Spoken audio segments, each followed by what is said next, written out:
All right. Well, welcome to Everyday Tarot, your deep dive into the divine wisdom of the tarot. I'm your host, Camille A. Saunders, healer, tarot reader, and professional witch. And today I'm joined by my guest, Christine Kotlarski. Would you like to introduce yourself and perhaps say your name correctly? Because I don't know if I did. You were close. You were Okay. close. Thanks, Camille. It's great to be here. My name is Christine Kotlarski, and it is a mouthful. But when you Okay. get it spelled, it's like very like break it down by the syllables. But no one ever gets it right, so no worries. I am a licensed clinical social worker, a holistic therapist located in Florida on the Gulf Coast, Sarasota area. I started off as a medical social worker, and there became a time that if you wanted to keep your job, you really had to get your master's degree. So I didn't intend to become a therapist, but during a field placement, I had a great mentor and I fell in love with the art of therapy. She taught me that, and it changed the whole course of my career. I've been into energy for a long time. I'm a Reiki master and pretty spiritual. I would put myself in the witchy realm. I love that that word has become more of a kind of badge of honor than not. I work with teens and adults all the way through the lifespan. I do provide gender affirming care. I work with the LGBTQ population, and I think it's really the way I work, not what I help with. So I think most therapists help with depression, anxiety, and trauma and all those things, but we all find our way that really resonates in how we guide people on their path. So I feel like I have my dream job. Yeah. That that's that's a lovely introduction, and it always feels nice to have your dream job in that way. It sounds like yeah, it sort of found you. Yeah, I'm Really, curious. Yeah, I usually ask about like people's first tarot or oracle deck and like how did you find it or how did it find you? So yeah, what's that experience like for you? so it was an oracle deck, and I was thinking about this because I know I had decks before, and it was like an angel deck. But it was about a decade ago, and I went to a woman's circle. This is when I was living in Harrisburg, and one of the things she did was pull cards, and she used it was an Alana Fairchild deck. Um, Okay, yeah, they have a lot of decks. I definitely have one of theirs. Yeah. Love Your Goddess, and it was just this really fun artwork, and it was the first deck that I really resonated with, and I had to have it. So I went and bought that deck, and it was the only one I had for a long time, and it really guided me through a transition time in my life, and the collection has grown exponentially since then. But that was my first deck. It's very loved and very worn, and it's one that I have in the office now. It's kind of how I seem like I cycle through using different decks at different times. So it's always fun for me when a client chooses to use that deck in session. And it's not one that I'm going to as often anymore for myself. It feels like it was a stepping stone for me, but that was my first one. Yeah. Yeah. Well, very cool. Yeah. And I think, especially working with clients, it's nice to have like a friendly deck, a warm, open deck. Not all decks are quite like that, or just some are more intense, I would say.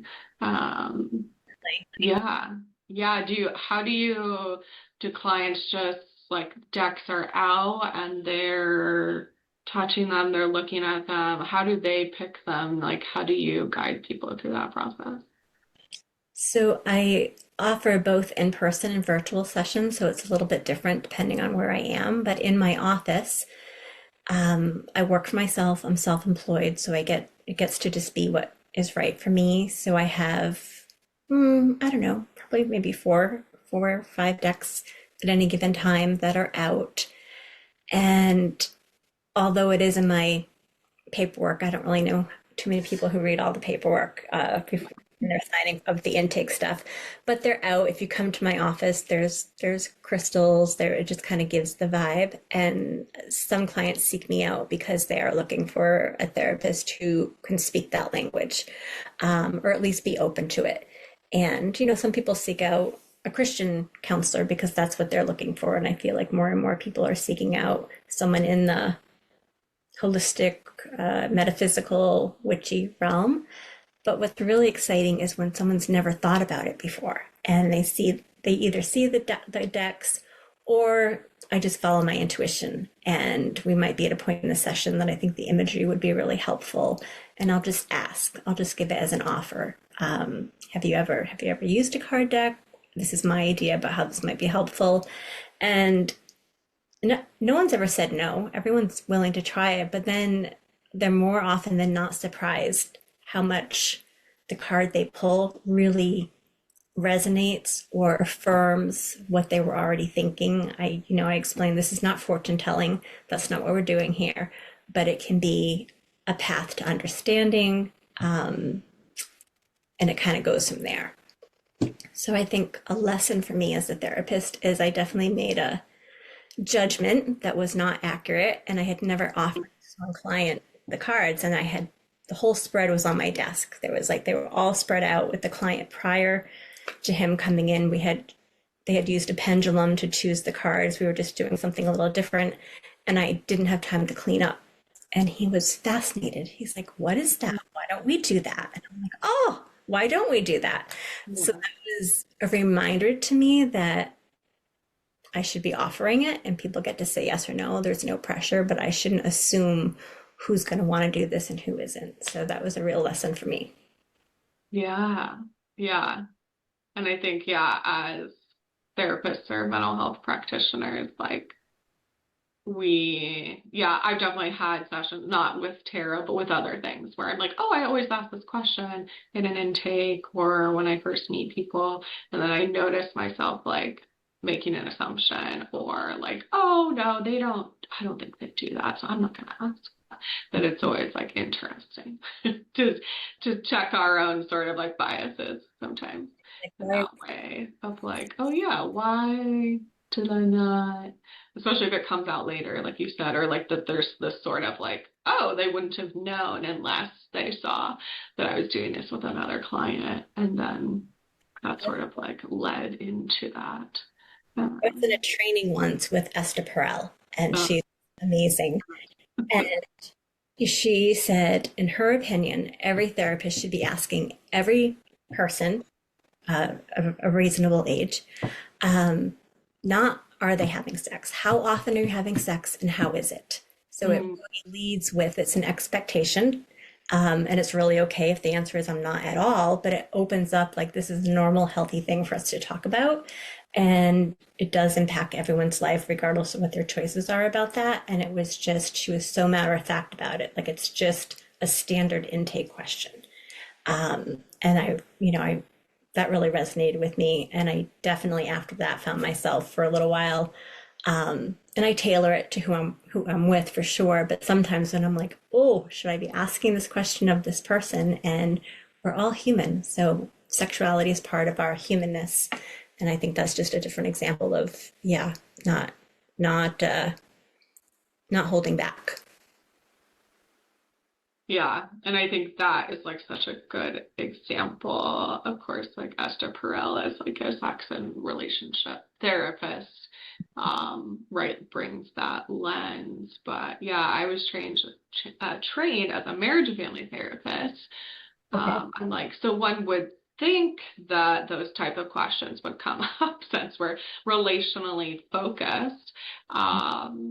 But yeah, not always. And the discomfort I have seen in therapists, even in my own like grad school cohort around sex or talking about it, or like, oh, I don't do that, or like as a therapist and trying to refer people out, which I think is okay. Of course, it's like that's your comfort level. I don't want you to force yourself to work with clients because like you think you should, and not that that is like something you're interested in or your expertise. But yeah, as someone who like has trained to become a sex therapist and I actually have to submit my like hours and certifications soon, which is very exciting. Um, Yes. that I'm like, oh yeah, right. Like sex is such a like big part of some people's lives. It's a part of everyone's lives, whether that's your relationship to self, or with others. Yeah. And yeah, it's one of those big pieces that the only other thing that we talked about in grad school that was like that was religion, which sort of you were bringing up, right? Of sort of, okay, like people have perhaps always sought out like religious counselors, or a lot of counseling historically has been done through the church or through religious institutions, especially around relational therapy or marital therapy or couples therapy. Um, but that, yeah, that like the audacious idea of having a witchy therapist or having people come seek you out for that, hopefully is not as audacious now. But yeah, it was interesting to think about it in that way and to be like, oh yeah, this shouldn't be weird. People seek, yeah, that in other ways. So why not have clients seek that with me? Um, Right. It's yeah. still evolving for sure, and Yeah. it's balanced because certainly not all of my clients are seeking that out, and that's okay. Yeah. And to have them feel reassured that wherever they are with their beliefs and their values, that I can be there to support them, and um, we can do good therapeutic work together. It comes up naturally most of the time when it's meant to. Yeah. Yeah. Yeah. And I think like often paganism or witchiness or witchcraft or holistic practices, like even if that's where you are now, for most people, that was a level of a journey, often from another, perhaps like religious background. And so I think also it's like, yeah, if we're not talking about that, again, we're missing like a very large slice of the pie of what a client is bringing to sessions, So if we're not I don't know asking what. about those things. And I think just like with sex, I think it's like our job as therapists to be the ones that are setting the comfort level about what we're going to talk about in sessions. Like you're saying, by having questions like, how often are you having sex? Are you enjoying it? Or just like, what is your religious background? How do you identify? How important is that to you? Because you can be one thing and then it might not be super important, or it might be what you do every day. And if we're not asking that, yeah, again, we're missing a big part of it. And then the client doesn't always know if that's okay to talk about in therapy too, or how you're going to react, right, to how they identify or practice whatever that is. It's Yeah. almost like ask, there is a implied that it must be taboo and Yeah. unspoken, all those unspoken assumptions. So, her point was we were trained to ask about how are you sleeping and how's your appetite and all of those things. And these are other really important aspects of our humanness that we should just be asking about to really normalize that all of those topics are on the table and all of those things contribute to our overall well-being. So I thought that um, wasn't the first time I had heard it, but it was a really good reminder. And she's just so um, emphatic. She's Yeah. And direct. Yeah. Where she's like, no, you should be okay. Um, yeah. Yeah, I've never done a training with her, but I still remember like my first job I had after my undergraduate degree was nothing related to my degree. I did truck dispatching for a recycling company. And I used to do a bunch of spreadsheet work. So I used to listen to like audiobooks or things. I remember listening to her audiobook and being like, oh my God, she's amazing. So brilliant. She had a podcast for a while where she would talk about like how pace is on there. I think she still has a podcast. It's just different now. But yeah, just hearing how she talked about things was like, She's she's brilliant. And I know that's not our topic, but I do want to say two more things. yeah, yeah, no, continue, please.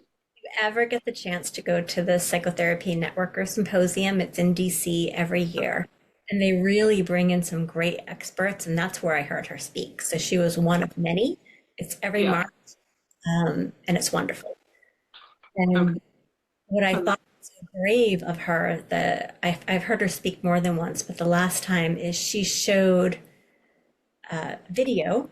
She often tapes her sessions and uses it yeah, yeah. where she made mistakes. Like Oh my gosh, that's amazing. so brilliant and confident. She was able, her whole point was, even with all of my experience, here are the times that, she called it a mistake, or it wasn't the best choice, or after it came out of her, when she saw how it was received, she was like, oh boy, now what? And it was such a great teaching tool. And all of us are like, she's the best of the best. Yeah, right. Like so many people look up to her as like a, yeah, formative person in the current therapy world. Yeah. A brilliant way to teach, and we learned so much. And she wasn't afraid to laugh at herself and show her human side, which I thought was great. Yeah. Okay, what was that called again? Psychotherapist. Psychotherapy Networker Symposium, Okay. Washington, D.C., every March. And there's a website that you can check out. Cool. Okay. I will have to check that out. You can get like easily two-thirds of your credits for the license by going to it too. Nice. Yeah. No witchy stuff, but definitely a lot of great clinical, and there's usually a sex therapist there and just different modalities. Yeah. Yeah. Very cool. I should say no witchy stuff yet. Maybe we'll be speaking at the Yeah. symposium. Yeah, well, yeah, I did a talk about I work with polyamorous or ethical non-monogamous folks in therapy, and I did a talk. I guess I was doing a talk on something else, like relational boundaries or something, and I wore a like witchy woman, is what it said, shirt, and then I was like getting questions about like what does being a witch mean to you? Like after my that was like the first question after my session, and I was like. Oh, okay, sure. Like, let's talk about this. And then in the future, I did it was like a 15-minute like talk, but I talked about paganism and polyamory and like overlap in community and also like historically, um, because I was like, oh, this is interesting. And I think I do see that in the community. And just that like the witchy, holistic, yeah, energy work, metaphysics world is like expanding into a lot more arenas that, or it's just being known now as like a possibility or a way to practice. But I think it's cool to, even in a therapeutic context, yeah, to think about like how does that show up. And I learned that the term polyamory was coined by pagan person, like speaking about it in their own circles early on, I think in like early 1900s, which I was like, look at that. Of course, it's like the witches and pagans that are like pushing the boundaries of what relationships look like or talking about it and coming up with new terminology. It didn't surprise me at all, but I liked that. I was like, oh yeah, let me like deep dive on this like intersection. Um, I love that. I had not heard that before. Gratefully. yeah, yeah, yeah. I've even joked that I'm like the like queer community, polyamory community, pagan community. Sometimes it's a circle. Like the Venn diagram is sometimes just a circle. Because I think it's sort of like once you step out of some level of like mainstream things, it's a lot easier to go into other realms too. It's kind of like, oh, well, I've already been marginalized over here, so of course I'm already sympathetic to these other arenas in which like we're questioning um, what is normal, um, or the myth of normality. That's my tagline for my business, actually. So my business is called High Note Counseling, and the tagline is where normal is not the goal. Oh yeah, yeah. I saw it in your email signature today when I was checking to make sure there was nothing else you had sent prior to our discussion, and I was like, oh, And I because go I like, think it's also it's like it's so different to say when normal is not the goal versus like where normal is.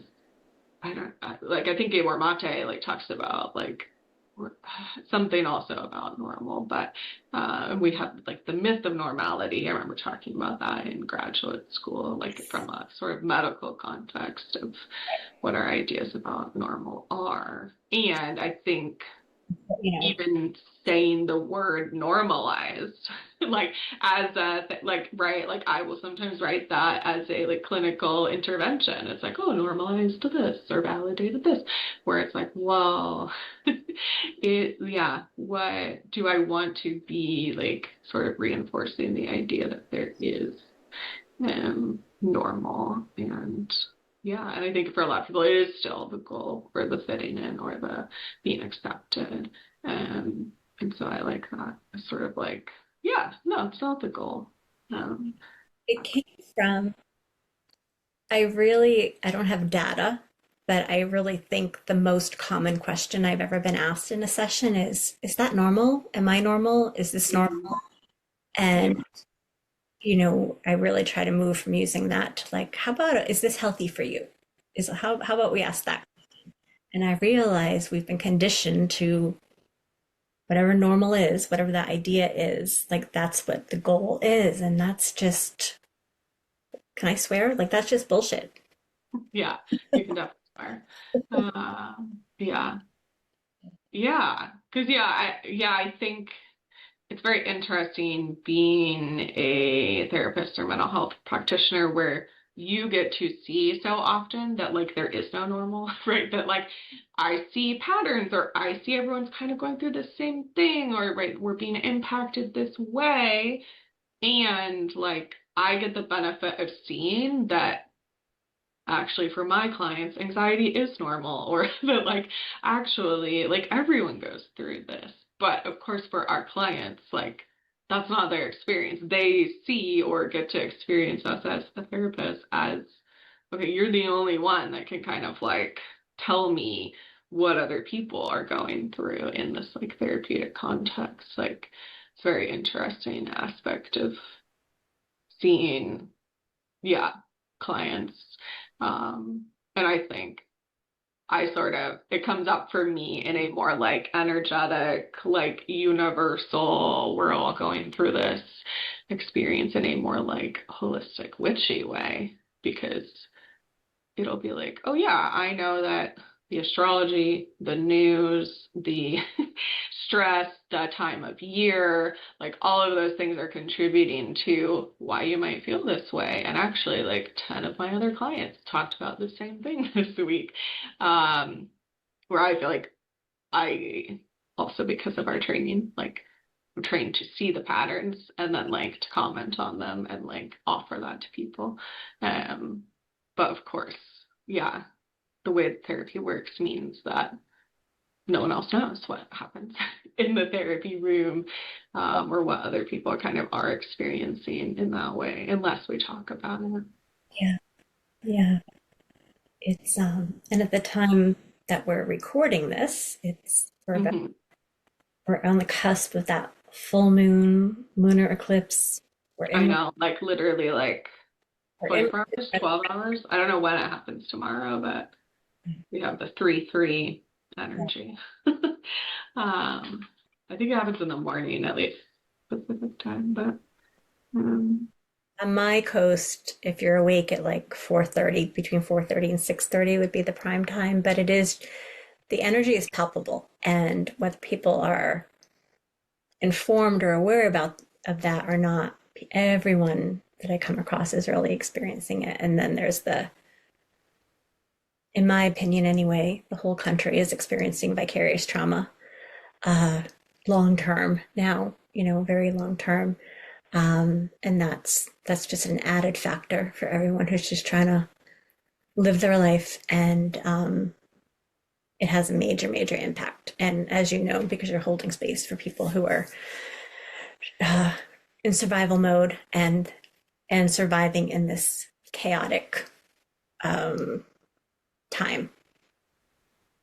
Yeah. So yeah, we're talking about there's a total lunar eclipse on March 3rd, 2026. That will be visible, perhaps depending on your your time zone. Again, yeah, for me it happens at like 3 a.m. Pacific time, and I guess it will be like a whole hour of a lunar eclipse. It's the last lunar eclipse until 2028, so it's a big one. Yeah, and I certainly agree that like certainly in the news the past couple of days and the war front the past couple of days, like I think it's even a blood moon is what they're talking about, and I'm like, of course, the intensity and like the literalness of like a blood moon while Right. we're entering war. Um, I'm like, of course, yeah, that's going on, and yeah, that's certainly like that is context that for me that like informs, yeah, like how I speak with clients or normalize things or validate things or sort of reflect back what I see that might be Mhm. going on with them. Yeah, I'm curious, like, what connections do you see between like your therapeutic work and like reading tarot or oracle or utilizing the cards in that way? And you can take this in whatever direction you want as to like, yeah.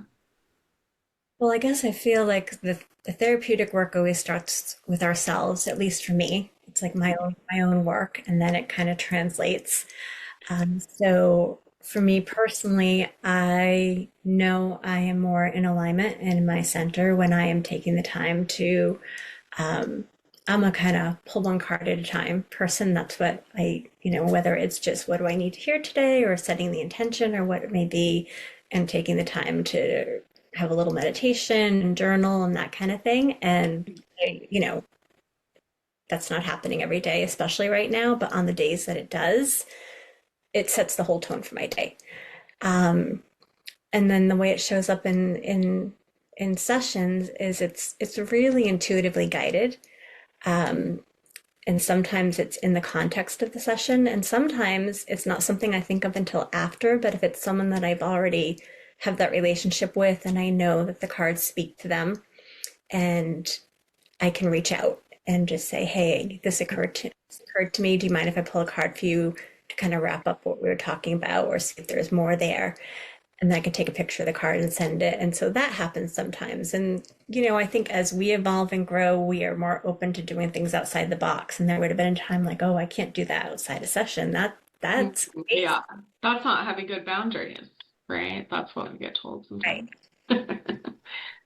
So it is, and the cards never lie. Again, it's not fortune telling, but it is astounding to me still how every time they show up either for myself or with clients in session that they are really affirming, really validating, opening up a new way of looking at something, a different perception. So it's fun for me, but I think it is that affirming and validating role that it can play. Like, especially when you see that someone is really growing into their intuition and you're fostering that learning to trust it, and they're a little doubtful. And Yeah. something like Oracle or Tarot can be that external validation. Like this is in agreement with what you just said is the best path for you. Like it's kind of a tool that way. Um, and I just think I'm sensitive to energy. I was sensitive to energy before I even knew what Reiki was. So I'm very sensitive to moon cycle shifts and how that's happening. So this time in my life, I'm aware and paying attention, but there was a time that I wasn't. And now I'm like, oh, that's why that was such a, interesting time for me.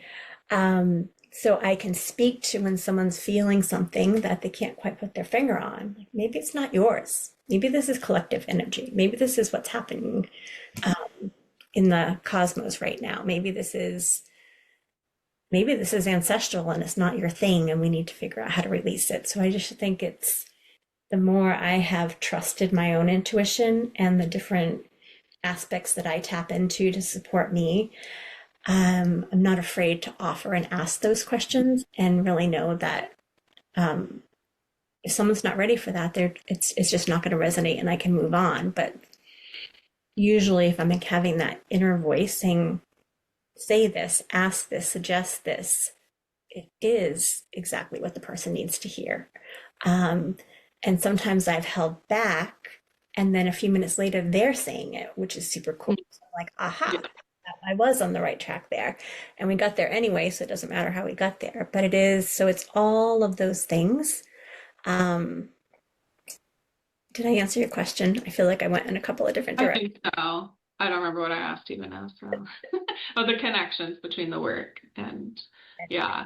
I know for me, yeah, it feels like similar with tarot as with therapy, where I feel like it's sort of like a tool where it reflects back, like you're saying, like, oh, like I feel this, I think this, the card said this, and then the client or whoever you're working with, they sort of like affirm that by saying like, oh yeah, this, or oh, that totally makes me think of this, and I'm like, oh yeah, okay, like where there's this sort of like when I work with tarot, I feel like it's a mirror, like it reflects Mm, back what I need to hear or the thing that's already been in my head that I'm thinking but I'm worried about or don't want to do or this or that, that it kind of, and I think sometimes with therapy it feels similar where it's like I think sometimes too, I remember as a like new therapist being so intrigued by the idea that sometimes like clients come to therapy and they tell me exactly what they need to do, and I'm like, I'm not doing it. Like I'm just saying what you said and trying to like support you through that. But it just felt like this, okay, yeah, I just need to sort of like supportively like be like, yeah, okay, yeah, that sounds like you want to do this. Like reflecting that back to them as like, this is what I heard. And like, do you want to like follow that path or not? Right. Again, similar to kind of how I feel about tarot, where it feels like, yeah, it's not the future set in stone. This is the path you're currently on, or this is like maybe something coming up for you. And then you get to decide, like, are you going to follow that? Or are you going to do something else? Are you going to exactly. divert from that potential future thing that's going to happen? But that it's up to you. Like, it's not set in this in the way that sort of pop culture has made tarot terrifying, which is that it's predictive. You're gonna die then. Like this is gonna happen to you now. Like you have no control, which of course is like one of the things that most humans fear is that we don't really have any choice. Yeah. We still have free will. We still have Yeah. free will. Yeah. Sometimes, sometimes the cards are telling us what we need to hear and not what we want to hear. And that's a complicated thing. But what happens in the context of a session, then we get to process it and we get to like consider all the options and really be that reminder of you have lots of choices here. This is a suggestion. And I think dabbling at home, if you're taking it really very literal, like that could be a scary thing. Which is why it's great that there are podcasts like you and there's so many ways people can educate themselves and get support, even if they're not, in therapy. And there's great information out there like for tarot, for astrology. I'm definitely a podcast fan. I'm a fan of, there's two astrology podcasts that I listen to faithfully every week. Channy Nichols is one, and Luna Lover is another, and they have very different styles, but I really like what they offer. And I just think it's great that there's so much information out there. Yeah. Yeah, and it's making me think about it right now, but I love how Channy talks about the astrology. It's like knowing the weather. Like, it's like, this is probably what's going to happen, right? Like, okay, it's probably going to be partly cloudy, or like, this might be a time that's super sunny, or like, we're going to get dumped on with snow. Like, it means you still get to choose how you react to that, whether that's you stay in your house, whether that's you're going to ice your or salt your sidewalks so that you don't slip. Like there's still things to do about it, but that like it is the sort of like forecast um Yes. about things. And that yeah, that also doesn't mean it's like set in stone how that will impact you. Because again, you get to kind of decide like with your own free will, like how will you react to the things that you're kind of being presented with. Right. Yeah. Yeah, it's fascinating. This conversation is reminding me of there's um there's a form of treatment that I use. I'm kind of searching for the word because it's not officially a form of therapy, but it's a modality. I guess that's how I should frame it. And it's called Evox, EVOX, and it is based on the tones in our voice. So it uses voice mapping technology and then the energy in the quantum field. And it aligns with everything that we're talking about today. It aligns with it aligns with energy. It aligns with what's going on with us, whether we have come by it honestly or we've inherited it, and ways to kind of release some energetic blocks. And I think the reason it came to mind is because I had a recent conversation with someone who was getting a lot of clarity about some things through this process and was afraid that that meant their whole life had to change. And it was just that simple a reminder of you have free will here. You get to decide. This is new information. Yeah. Maybe it's information that's coming across a little bit differently, but you don't have to change anything if you don't want to. And it's just that empowering people to just because the cards say this or the astrology says this or this energy session says this, like you still get to decide what you're going to do with it. Yeah. Yeah. Yeah, I just realized I was not using my microphone. So I got my microphone out. But yeah, so hopefully my sound didn't change too much for you. But yeah, I think, yeah, there is this thing that happens with, I think, energy work or tarot or even like the sort of witchiness of things where there's a lot of like fear around what it means. Um, what does that mean I have to do? Like what happens if I don't? That I know for me with the podcast was very important to sort of um, like meet that fear and then like talk about like here's sort of like why I don't think you have to like live there. That like, yeah, it's not that it's not serious or real or whatever it is, but that like, yeah, there is this level of like, what are you gonna do with the information? Like that is again sort of up to you. Um, I want to talk to you about, I know I have my guests fill out a questionnaire before they're going to be on the podcast, and you talked about sort of the accessibility of Oracle and Tarot, and I know you've sort of touched on intuition as well. But yeah, what aspects of Oracle and Tarot, like, and the accessibility of it, do you find helpful either for yourself or clients or anyone you work with? I think before I was at that woman's circle that it really introduced me, I had Yeah. this idea that you had to be an expert. Like I had this idea that there was, and if you did, and you could do it wrong, and that could be Hmm. dangerous or something. Like I'm not, Yeah. but I had. So when I was exposed to it, it was done in such a beautiful way, and I do give the woman who was running the circle credit for that because she had such a beautiful way of introducing it. It felt, so in that moment, it felt accessible. And I Mhm. realized, like, oh, you can't really do this wrong. And as Yeah.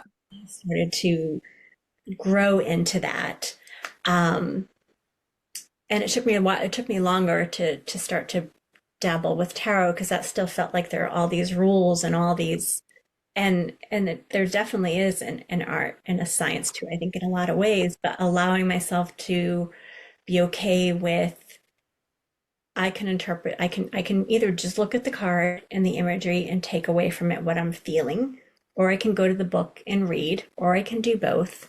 But I'm not going to do any harm. I'm not going to do any, Yeah. and it I always found it helpful. So it was through really through lived experience with the cards and having that I'm able to introduce it to clients who don't have any experience. People who have experience come in and they're good with it. But this idea of that you need to get a certification before you can start playing with the cards. And I have the utmost respect for people who have all that knowledge, and I certainly don't. But it's a really nice entry into getting, I think, more in touch with your intuition. And Yeah. it's a tool, it's a support system. And because there are so many out there, there's like, I don't know, hundreds and hundreds of different decks that you can find the one that really resonates with you or the 10 or 15 or 20 that resonate with you. Um, Yeah. If you're like one of us, yeah, and you have a million decks, yeah. I think that's the accessibility and um, the deck doesn't, the cards don't discriminate. Um, Yeah, I just think it is, but really it was the way it was introduced to me that made it feel so accessible. Yeah.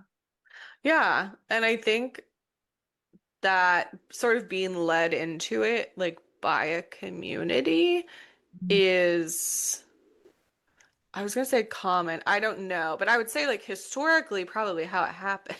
Like, um, I think now tarot and oracle decks are like I think on the topic of accessibility are kind of everywhere. Like you can go in a gift store and find them. You can go in a museum and find them. You can go into like a certainly a witchy store or but they're kind of like they're in places where I don't always think they will be in bookstores and other things that I'm like, you don't need a license to buy them. Like, you can just take them home and look at them, and you could do nothing with them. You could look at them every day. You could decide to become a tarot reader. Like, yeah, there's a lot of variety about how you choose to interact with them.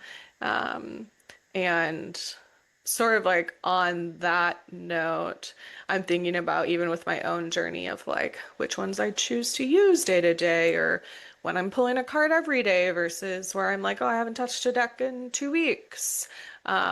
That like even for myself, it kind of ebbs and flows. Um, it sounds like you sort of talked about the Oracle was sort of more accessible to you in the beginning. Like, where do you sit now of like, do you have a preference? Do you have like a favorite deck you're working with right now? Like, I'm curious. Um, with clients, my preference is still Oracle, and I think that's because there's a variety of decks to choose from. And sometimes I suggest a deck, but in the office, I definitely ask clients to choose Yeah. online. I'll kind of be like looking back at my bookshelf, like, which one might I want to bring out today? Uh, Yeah. Although sometimes they literally, I feel like they're speaking to me like I'm the one who needs to come out, Yeah. Hello. Pick right? me. Yeah. There's that.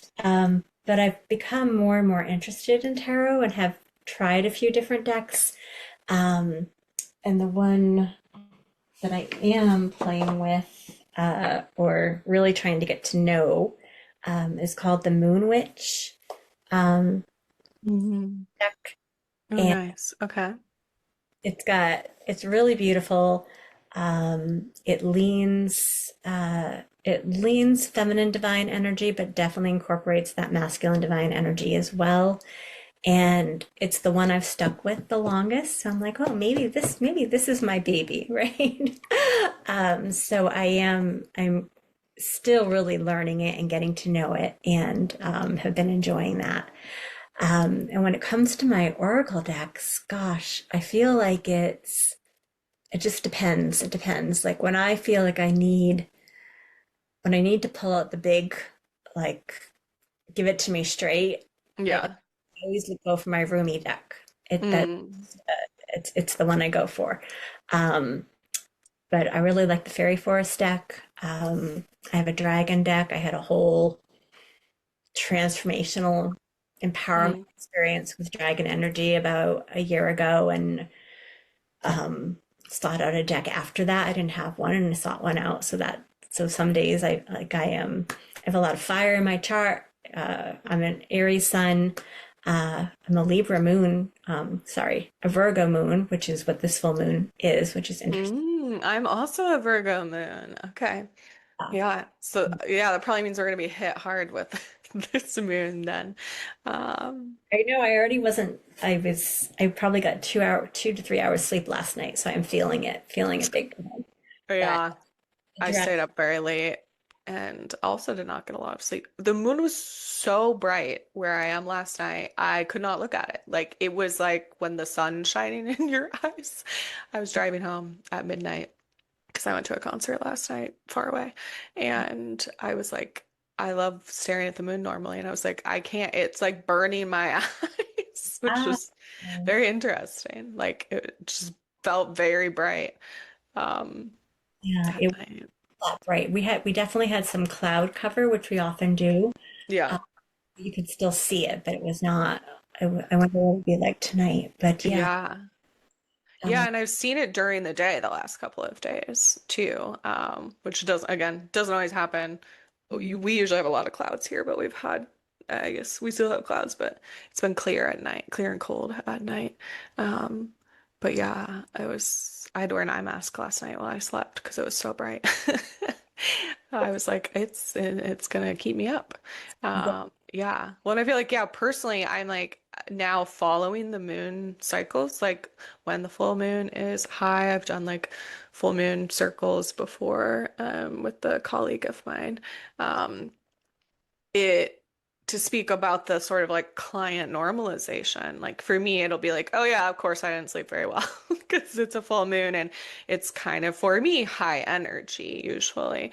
Again, kind of depends on like the astrological aspects when it comes to the full moon, but I just sort of know that now that like, yeah, I'm gonna get a little less sleep around the full moon and that's okay. Sometimes I can lean into it and go to a concert and drive home at night and be like, yeah, I'm not going to fall asleep easily because I'm already going to be awake a lot. But yeah, it's interesting. I used to try to do things on the full moon, and I've held full moon circles, and it's hard for me because it is like exhausting. Like it's a lot of energy, um, to expend and just a lot of energy going on. Um, so while I like personally sort of marking it in some way, sometimes it's just like I say hi, I look at it. Um, it's hard for me to do events around it because I just end up exhausted. It's sort of like I end up exhausted anyway, so if I'm trying to like hold space for other people, it's kind of even more challenging. I Yeah. guess sure. One of the really nice things about living where I live in Florida is I'm 10 minutes from a few really beautiful beaches, and Uh, it's usually warm enough to really be able to go out and bath, oh bask my in gosh, the. amazing. So that's what I will be doing, and I love it. I love it so much. And it was it must have been last year this time. I mean, eclipse season is always around the same time. And a friend and I were out there to see the whole thing. It was amazing. And we couldn't see the other people because it was dark, but we knew they were there. And by their Yeah. voices, I'm going to guess they were a younger group of women, maybe like in their early 20s. I don't know. And my friend and I started howling at the moon at one point, and we heard Yeah. this giggle, right? And then they joined in, and we had this beautiful uh, connection Yeah. happening, and we never had to see each other and didn't know who each other was, and it was just a really cool moment. Yeah. Yeah, that's very cool. And yeah, when I think of like a Virgo full moon, I'm like, yeah, we're getting grounded. We're like getting into our body. We're like putting my feet in the ground. I'm probably gonna do, I bought a bunch of plants yesterday, so I'm gonna be literally putting my like hands in the dirt in the next like 24, 48 hours. Um, so that was a cool aspect of trying to doing full moon ceremonies is that I was always very in touch with like the astrology of the full moon because we would research it beforehand in order to talk about it and create kind of ritual around it. So sometimes I miss that aspect, but um, yeah, I'm doing a spring equinox um, mini retreat online with my friend that I did the full moon circles with. So that will be, we were like, maybe just doing like the pagan high holidays will be a little, I could commit to that versus doing something every month as a led event. 'Cause it's also, yeah, it's different to lead an event versus like participate energetically. I still find it fun, but actually this sort of leads into my next question, which is that I have not been like officially trained in art therapy in any way, but as a client in my own therapy, we do a lot of art therapy, and I really enjoy it. And I feel like tarot oracle in therapy sessions, at least the way I have often done it, it like fits under the art therapy umbrella almost. Like obviously it is art. So there's that aspect. It's a visual medium. It allows for the sort of like abstraction, symbolism, finding meaning in certain things. But I don't know exactly what my question is, but I was thinking about when I've like done tarot in sessions with clients, it often looks more like how I experience art therapy, which is I'm doing it virtually with them. And usually I sort of come up with a prompt or we kind of have like a sort of like, here's something we want to get like a little more clarity around as they bring it up in session. And then we each go and like find a deck and then pull cards on our own. And generally, as the therapist, I sort of defer to the client and be like, tell me about your cards. What did you see? Like this or that. And then often my cards align with theirs. Sometimes it's literally the same card. Sometimes it's more like, ooh, it's a vibe. Um, and then I sort of like share bits and pieces of what I do. But I was just thinking about that, like, that is a very different way to do therapy than often how we are like clinically taught in like at least than I was in like marriage and family therapy world, which is that like you're not a participant, you're a like instructor, or it's a lot more like hierarchical. And again, I don't exactly know what my question is, but I'm like, it's interesting to me that like with tarot, I operate differently as a clinician when I'm like doing it with clients because there is an aspect where like I'm also sort of trying to discover like what the cards have to say about this question or the client, and like choosing when to, share bits and pieces of it, trying to be client led through it. But yeah, I don't know. What are your thoughts? That's a really interesting observation. So I have not been on the receiving end of art therapy.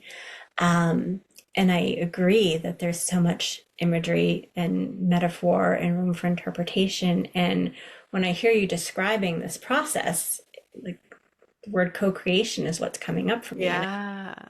we, Yeah. in the therapy room, we are often co-creating, like that's what we are doing.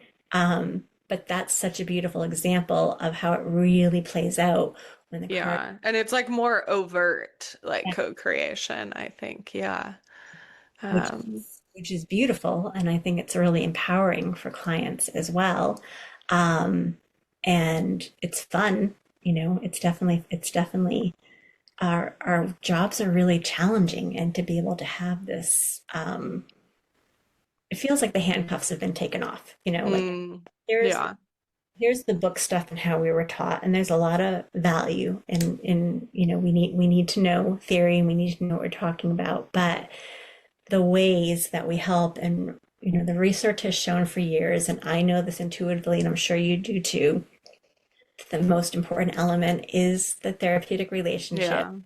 And if you don't show up and really be present and really care, it doesn't matter what kind of fancy techniques you're using. Like that's really where, I say the magic happens, but that's where the Yeah. client, that's where, so using tarot or oracle, or energy is just a different way. And Carl Jung, I mean, some of his work, is for his time, it was spot on. But from a more neo-Jungian approach, I mean, he was all about dreams and metaphors, and he was using tarot with Yeah. clients. And I just think there's so much basis for why this is clinically found. So we're not like, it's not like we're going rogue and not supporting. Yeah. Right. It's not, yeah. Again, it sort of feels like it's under the umbrella of, yeah, I believe, things to use. I think there's a lot of evidence out there if we ever feel like we need to like justify it.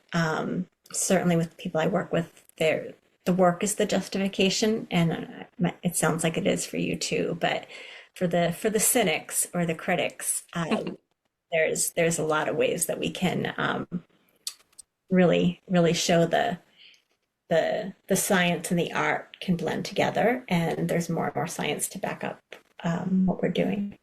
Yeah. Yeah.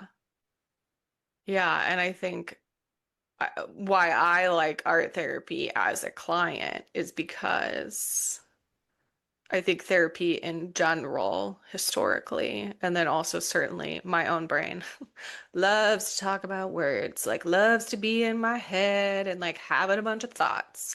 And art therapy really sort of forces you to operate from like a different part of your brain and to be, right, sometimes sort of you're in the somatic element of like physically drawing or creating or yeah, you're utilizing imagery, whether your own or sort of provided, which tarot could certainly be, and sort of, yeah, trying to pull from that. And it just, yeah, I feel like it literally like taps into a different part of my brain and like how I feel or think about things. And that's part of what I really like about it. And when I work with clients, most of my clients are anxious and are in their head. And so I think like bringing that to the therapy realm, whether that's through somatics or again, like visual imagery or doing more art therapy things, like forces to some extent us to get out of our head and to just sort of see what happens when we're focused more on, yeah, like the art of it all. Um, So that makes me wonder, is there a Camille deck in the future that you're oh, sharing with the world? I would love to. I don't, so I like have been collaging a deck as part of, so we talked about this off the podcast, but we think we know each other because of Drea Bloom, who is a therapist and does things with tarot and witchy stuff. I attended the Therapist Who Tarot retreat that Drea did in the Seattle area in like May of 2024. And that's sort of what kicked off my like, I had been practicing tarot on my own for years, but it sort of got the idea in my head of like, first of all, I can bring tarot into therapy. Here's how to do it. Here's like some different ways. Here's how to sort of like ethically have it in your paperwork and make sure clients know it's available and things like that. And also during that retreat, we did some collaging of our own tarot cards. Um, And that I was like obsessed with both parts. But so there's sort of the therapy realm, which we have talked about. But there's also this like art therapy realm that's like a bit more of like creating cards. So I have in the past done like facilitated meetup groups where I bring stacks of collage supplies, stacks of books and material, and we just collage cards. We create them on like index cards for two Fun. hours because that is what part of what we did at this therapist who tarot retreat was that Rebecca Bloom, the other therapist and artist, that they both created this therapist who tarot deck that you and I both have. I love Um, that was part of what they brought is this like actually you do know about the cards, like you know the energy of the card and like you can find that. And what I really like about doing it collage style, first of all, just like art therapy, people come into it and they're like, well, I can't do art. And it's like, well, first of all, like you can. Second of all, like we're going to do collage so it feels a little easier. Like again, you can kind of like find the imagery or that works for you. And like I like it because I find myself creating cards in two different ways. Like sometimes I am like, I want to create this card and I will look for images. And sometimes I'm like, I found the image. What is the card? Like what is it I'm creating?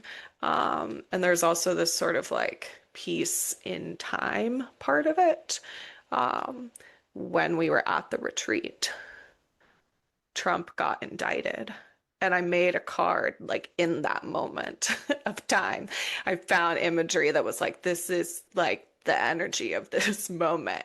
And so I have a card that I'm like, I remember like that moment of when I created it. So perhaps that is the deck that I'm making. I think I'm like 30 cards in, so I still have a ways to go. But yeah, I really like collage style from like an art perspective.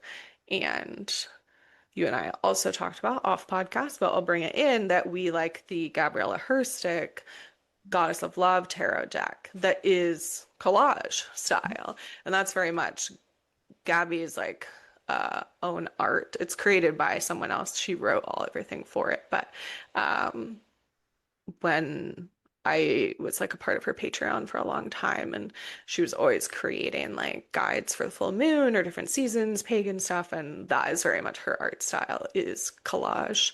And so I was like, oh, I love this.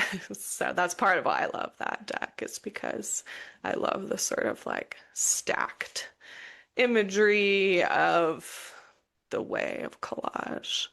Um, so yeah, that's very cool. Very, very yeah. Yeah.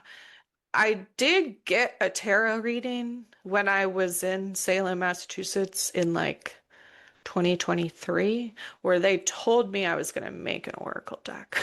So that's the other piece of this is that they were like, they like said it in this way where they were like, I want to be like that they said like do you know about Oracle? They're like oh there's an Oracle deck and I was like oh yeah like I could buy an Oracle deck and they were like no you're gonna like make one and I was like oh and that was like again early on in my tarot journey where I think I was starting to realize like oh actually like I do know things about tarot. I've been looking at the cards, I've been doing it on my own and now at when I was with friends we were sort of one of my friends led like a short session about like here's tarot 101 is like you pull a card and you look at it and what imagery do you see, like what does that make you feel, what does it make you think of, like here's some of the symbols in the traditional Rider-Waite-Smith deck. And by looking at it like that I was like oh okay yeah like I do know some things about tarot in a way that I could actually like talk about it with other people. Um, so and maybe I'm gonna make an Oracle deck too. We'll see. We'll see. I think you are. And I'm pretty sure that I learned about your podcast in Drea's Facebook group. Yeah. And for someone who has been so much more comfortable with Oracle and not so comfortable with Tarot, that season where you, well, it's more than one season, but you go through Yeah. every card, Yeah. traditional, and how it shows up in different decks. And I'm often driving when I'm listening to podcasts, and I'm like, I want to take notes on this. Yeah. But I know I can always go back. But just hearing that was really, I think, another piece of um, even with all your experience, you like to go to the guidebook, and that's not Yeah. wrong. Again, air quotes wrong. And I think prior to that, in my mind, it was you have to have all this memorized. Yeah. Right. That's what we get told. I mean, yeah, I bought so many books about how to memorize tarot. Never worked. Never like found it interesting. Never like felt like I did until, like you said, until I was like, oh, let me like go through every card. Let me like think about what I actually do see about the card. And then it was like, oh yeah, no, I do know. Like again, because to me it is like an energy. It is like Yes.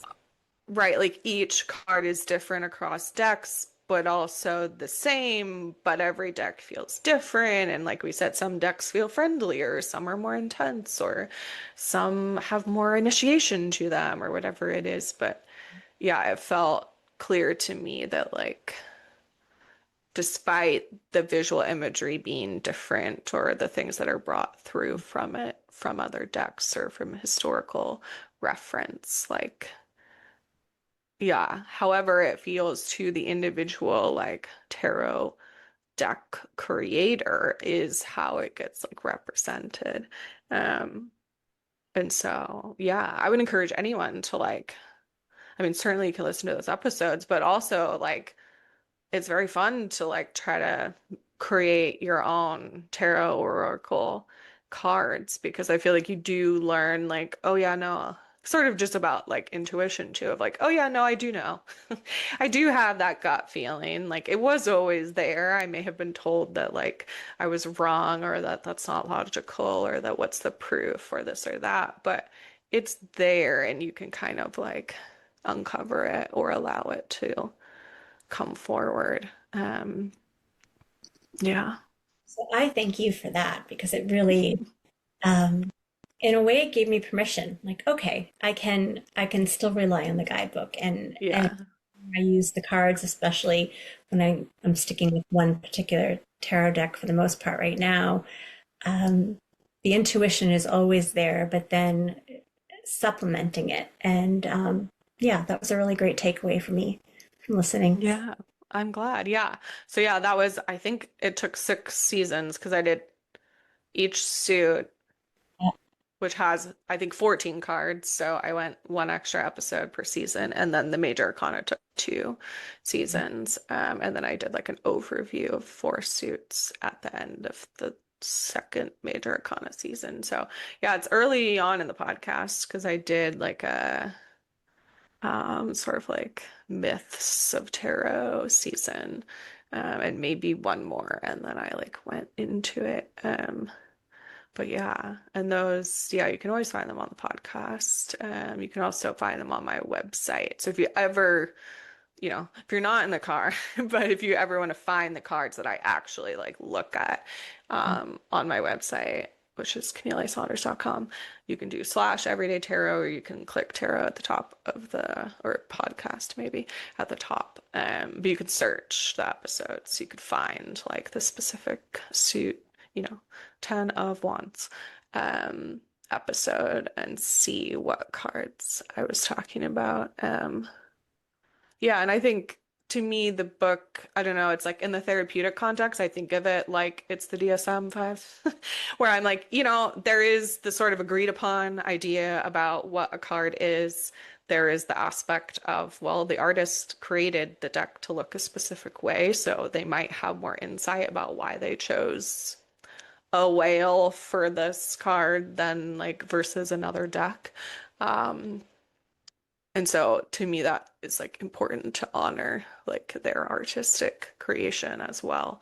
Um, but yeah, I really do think of it sometimes like the DSM-5 in a therapeutic context, which is that to me, it's important as a therapist to sometimes read that to clients.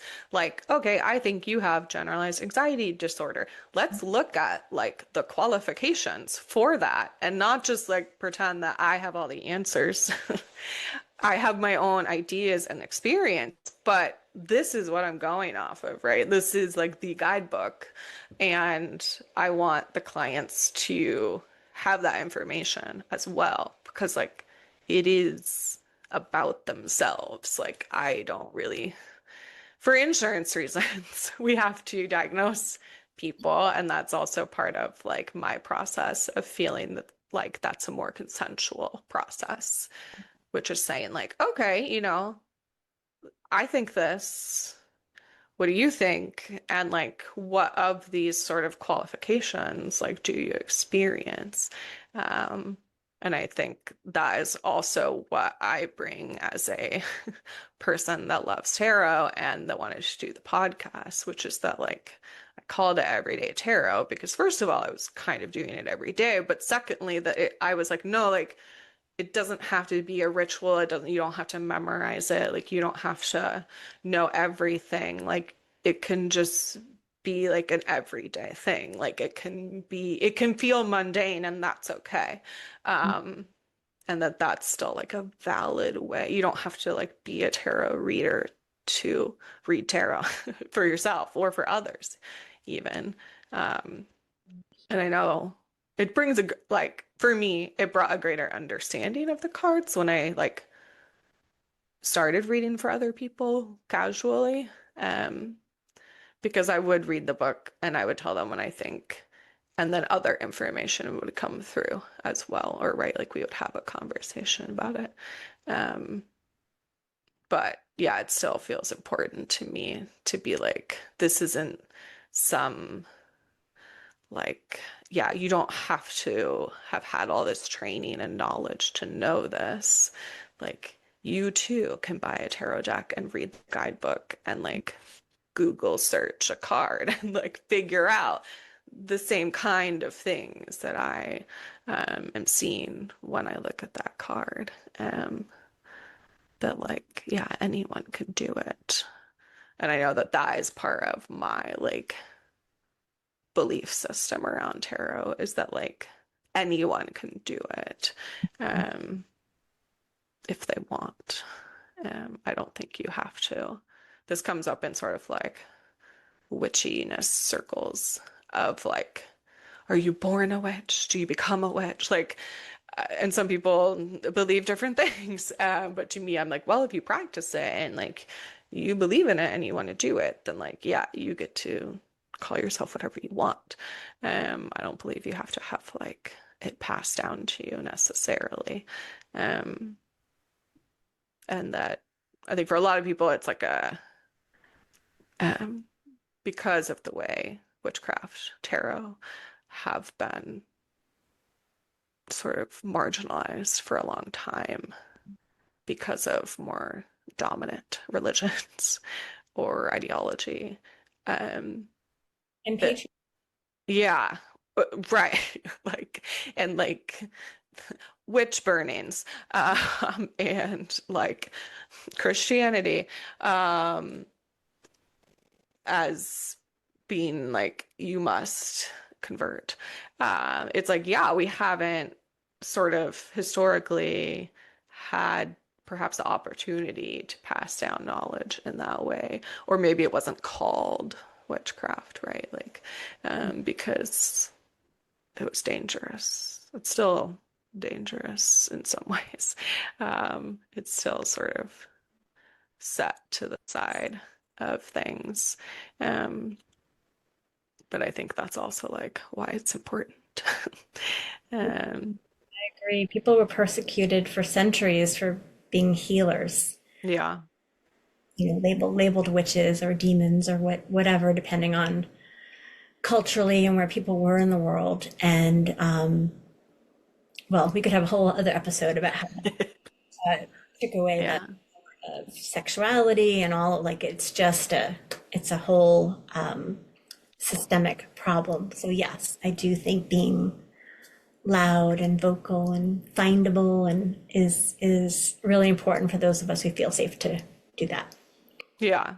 Yeah, and I know for me that that's part of why like I identify as a witch publicly is because I'm like, well, I feel like I can, I feel like I am. Yeah. And yeah, historically like we weren't allowed to. Or if you were, there were a lot of consequences. Um and like you said, because I feel safe to do so and because it's important to me, like I choose to do that. This is only mildly related, but I'm curious, are there specific decks you like to use when you work with like queer folks or any LGBTQIA plus people? I sort of always ask this question if people work with those folks or are, because I just want to know. Um, because I it's, think it's an interesting question because I'm not really sure of the answer. So one of the yeah, things, though, I really like Drea's deck for different reasons, and yeah, that is the deck is very affirming and gender neutral or expansive. Um, and I use that deck with everyone at different times, so I don't know yeah, lean towards that. Um, yeah, so I yeah. don't But have yeah, it is like a more abstract deck. Like it has, I would say, vaguely humanoid depictions is like often how I feel about it. Where it's like even the depictions of people are pretty abstract. Um, so yeah, I think yeah, that's a good one for sort of the fluidity. right, right. And Yeah. I have some animal decks that I love, animal spirit decks that I love. And one of my teachers is a shaman from the Native American tradition. And at least in the tradition that she was taught in, gender wasn't a thing. Humans were referred to as the two-leggeds, right? The Yeah. animal leggeds, human. And in the tribal culture, individuals were assigned tasks or roles based on their strengths. So there were people in female bodies who were warriors, and there were people in male bodies who were taking care of more domestic tasks. And there wasn't a it was a very equitable society, and at least again in the tradition that she was taught from. So I think those decks can have a lot of power for anyone who connects with animal spirit energy, and can be very accessible to everyone regardless of identity. Yeah. Yeah, I definitely agree because what I find interesting about animal decks is that most people have associations with animals already. Like we have ideas about what a fox is versus a wolf versus an owl versus like we have words that come to mind when we think of those. And so I think that aspect where I know when I read for people who maybe have no knowledge of tarot or maybe are a little like not wary, but just kind of like, I'm intrigued, but like, ooh, I don't know. Those type of decks I find more approachable because it's like you don't really have to know like any of the like what the person holding a staff means or like who this god or goddess is. Like you can go off of some of these yeah, sort of animal associations that yeah, that like in particular, yeah, like Native folks have had as a part of their sort of like holistic and like religious practices for a long time. Um, And it's fun. Sometimes, a client will come in and they've just seen a crow, or they've just mm-hmm. raccoon, or whatever it might be, and I can be like, "Oh, maybe they have a message for you. But like, do you want to check that out?" And we can pull Yeah. up for that. I Yeah. help Yeah. myself all the time. Um, Yeah. Yeah. It's like there's like an accessibility to that because it's like, yeah, guess what? Like we're animals and we also interact with animals a lot of the time. Yeah, That's very cool too. Yeah, and like using the deck as a like uh what do I want to call it? Like a and like a radio where you're like tuning into like, okay, what's the crow channel? Like what's that all about? Um to see about that. I'm checking our time. We're getting close to our cutoff time. Um I have two more questions if you're willing. I want to know when you started using cards in therapy sessions. And then also I want to know like what's it been like to listen to the podcast? Or do you have any listener feedback? You shared a bit about the seasons of going through all the cards, but I'd just be curious about that as well. Sure, sure. I'm thinking when I started using cards more regularly is when I went out on my own and Mm, business and yeah. was my own boss. Um, because I had more control over time. I didn't have like now there's somebody already in the waiting room waiting because I was able to give myself a little bit of a buffer, like Mm, that I did not have control over. So yeah. I never used them, but it was pretty minimal. So that's been since the end of 2021. Um, and that was I was 100% virtual then because we were in pandemic times, and Yeah. um, that's actually what also made it possible for me to start my own business because I didn't have a brick and mortar place and have that kind of expense. Yeah. It's Yeah. grown since then, and it's really fun to do in person and online. So that's my time frame for that. Um, yeah, the podcast I do initially it was, oh, there's a therapist out there talking about tarot. I want to know everything she's saying. And I and it must have been whatever that season was when you were starting to go through, because that's my first experience. Yeah. Um, and the like the spread for the year that you did, like the interviews, I just find them really interesting. And I'm not like listening, like I'm certainly not listening daily, but I can go through the titles and be like, oh, that's one I want to listen to, or that one's I want Yeah. to listen to. So I think my feedback is for me personally, as a therapist, hearing you speak about it, even though it's not a super clinical podcast, it made it more relatable. And again, that permission, like you don't have to be an expert, was great. But I love the direction that you're going in because now you have guests and people are bringing in different ways that they use tarot and oracle in Yeah. personal life. And I love that you've added the video because I got to see. I didn't know. I should have known you were on social media, but I didn't know. Yeah. So it was the first time I got to really see your face, which was great.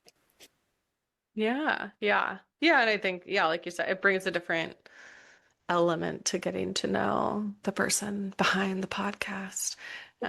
Because yeah, a lot of us that listen to podcasts, yeah, it's in the car. It's like I'm not necessarily watching, although I know that a lot more podcasts are doing video now. Because I think because of, yeah, just the way that the pandemic has impacted like a lot of people's work and things where it's like, yeah, we're already recording on video. We're already on Zoom doing it anyway. And so why not sort of create that as a practice and put it on YouTube? So yeah, if other folks want to watch the podcast, I upload them to Spotify now as videos. You can always still listen. And then also on my YouTube channel, which is just Camille A. Saunders. You can check out all the video episodes. I have a playlist where I put any of the video episodes on there. Also, all my audio podcasts still go to YouTube, so you can choose what you want. If you want just audio with my static image, or if you want the video podcast um, The on problem there. with listening to your podcast is I want every deck that you talk about. Like, Yeah, yeah, oh, that sounds like a great one. I think I want that one. And to restrain myself. But that is how I did get the Goddess of Love deck. Yeah, yeah, and that's Gabriella Herstick's deck, Mhm. illustrated by Julia Popescu. Um, yeah, I love the imagery of that deck. And it's very different than a lot of other tarot decks. I don't really have, yeah, like anything like it, I feel like. Which is cool. Yeah, and now with doing video podcasts, if you do watch, I insert the images into the video aspect of the podcast. So instead of having to go to my website or a blog or Patreon to see the images, if you are watching, I now put them on the screen and like blow them up so you can see. Because I do take pictures of all the cards I pull. Which yeah, with our last 2 minutes, do you want to pull a card? With me. Yeah, I love Okay.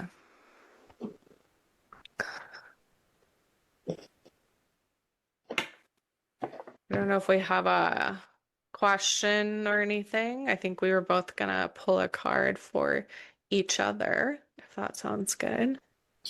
that sounds good. Okay. We'll just see what comes up. Well, yeah. I don't have a specific question, but Okay. give me something good.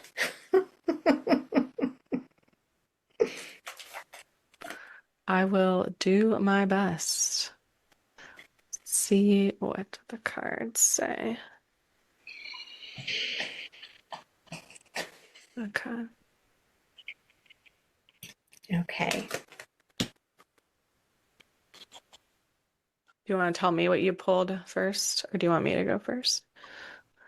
So I used my dragon deck, which I think I mentioned before we started. Okay. It's Dragon Oracle by Diana Cooper, and I have a whole story in connection with dragon. Okay. But the card I pulled is the Golden Orange Dragon. Expands your light for ascension. Be a peaceful warrior. Help those in need. Remember your magnificence. That's just what's on the card. Okay. Ooh, I like it. Yeah. Okay. It's really beautiful. If you want, I can take a picture of it and send it to you after. Yeah, that would be great. Because then people watching can see the card too. I don't know if you can see, but the dragon has like a feather pen in its hand, and there's papers and a book kind of. Ah, it's like a scribe, a, Yeah. a writer dragon. Okay. So, do you want me to tell you what the book says? Yeah, I do.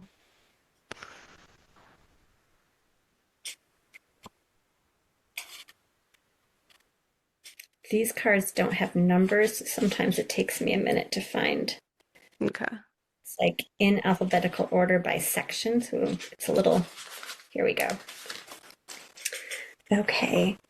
So this is a fifth dimensional golden orange dragon, part of Archangel Metatron's Ascension team.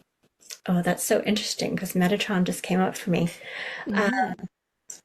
Metatron is leading forward individuals who are ready to follow his path. At the same time, he is overseeing the ascension of the entire universe. The golden orange dragons who work for him, I don't really love that language, but are carrying the fifth dimensional ascension blueprint for Earth.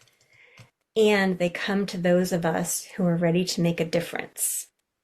As soon as they see golden orange energy awaken in our aura, they breathe into us to expand it and accelerate our ascension journey. These magnificent dragons demonstrate dignity, peace, and power with wisdom. They are peaceful spiritual warriors, always ready to help and encourage those in need. So there's a piece about guidance, a suggestion. Oh, interesting. Um, Drawing this card suggests it's a time for a push forward on your ascension path. So that's different for everyone, but do you know what you need to do more of? Or is there something that you need to examine and release and let go of, which is great for this full moon energy? Mhm. or embrace who you truly are and recognize your magnificence. So those are all questions that it raises. Mm, Yeah, that okay. resonates. What was that? Does any of Anything that resonates. Yeah, the first thing that I immediately thought was like, oh, it's orangey red, like the blood moon. That was like because I also pulled a card that is like very orangey red. I was like, oh, it just feels very timely. I think what was coming to mind, especially in the last part when you're talking about it, like the pushing forward, the sort of like ascension aspect, is that I want to start reading tarot cards like professionally. So that was part of what I was thinking about was like, oh, okay, like I need to go and like again, like start like making that more obvious and work on like promoting myself in that aspect of it. Yeah, that's like what I was thinking about. So I started actually a witchy business so that I could do this and keep it separate from my therapy business because I also work for myself. But in therapy world, it's hard to, Yeah. it gets ethically boundaried challenged to do things like that. So I started another business called the Hallowed High Priestess so that I could start reading tarot cards for people. Congratulations. Yeah, thank you. Yeah, and I started it in like November, and then I've just been kind of like sitting on it and like thinking about it. And I started an Instagram for it somewhat recently. But yeah, that's like maybe I'll say it now, but yeah, I have like a goal to do 100 tarot readings this year. So I got to get on it already. I want to do some like in person and then do virtual tarot card readings for people. So if anyone's interested, I'll put my new stuff in the show notes so people can Cool. do that if they want. But yeah, that's what was coming to mind. This card is like a nudge. Yeah, yeah, I was like, okay, do it. Okay. Mhm. Okay. And then for you, are you okay on time? I know we're over now. Um, yep, let's go Okay. for it. Yeah. Okay. I pulled the five of chilies, which in this one is the five of wands equivalent, and it had like two roosters fighting. So we have like the fives conflict energy. Um, Right. this is in the Desert Illuminations tarot deck. Um, They're very colorful roosters here, like most roosters, but it says a fight breaks out between two colorful roosters under a New Mexico sky. It can turn vicious quickly, but luckily it's turning into just a minor squabble. Behind the roosters is a large adobe structure decorated with the bundles of chili peppers, symbolic of a heated and passionate situation that can escalate quickly. Conflicts are certain to appear throughout your life. Sometimes these issues can help you learn more about your current situation or instigate change around you. Often, conflict can also create setbacks to your goals and turn into a tornado of dust, chaos, and frustration. How you decide to react can make all the difference in how you manage to move past the roadblocks. Remaining calm lets you view the situation clearly and move forward peacefully from trouble. Hmm. What came to mind for you there? It's very timely because Okay. Yeah. was a conflict that I won't go into detail about for the other person's privacy, but there was a conflict yesterday that definitely had a lot of energy around it. And the advice that was given to me by a third party is that I really need to let it go. Mm, It's not something that can be solved or resolved for a lot of reasons. yeah. Acceptance and letting it go is my best path. So that feels like affirming to that. Yeah. You're like, fine. Okay. That's funny. I just had a client before this where we talked about that, where it was Good. like, okay, we've been fighting it, and now we might have to let Yeah, it go with the knowledge that fighting it's not gonna do anything at this point. right. And sometimes that Yeah. Aries fire in me has a hard time letting things go. So I Yeah. I hear. You got it. Yeah. Okay. This has been lovely. Thank you so much for having me on. Yeah, thanks so much for coming. And if folks want to connect with you further, you can find them at highnotecounseling.com, where you can find the links to their socials as well on the website. If other folks want to be a guest on the show, I have the guest inquiry form linked in the show notes. I always link the tarot decks that we talk about as well in the show notes and on my website if you want to look at them or purchase them. And thanks for joining us today on Everyday Tarot. Just as a reminder, the podcast comes out every Monday morning, and you can email me, me@CamilleASaunders.com, with your thoughts, questions, and more. All right. See you soon, folks. Goodbye.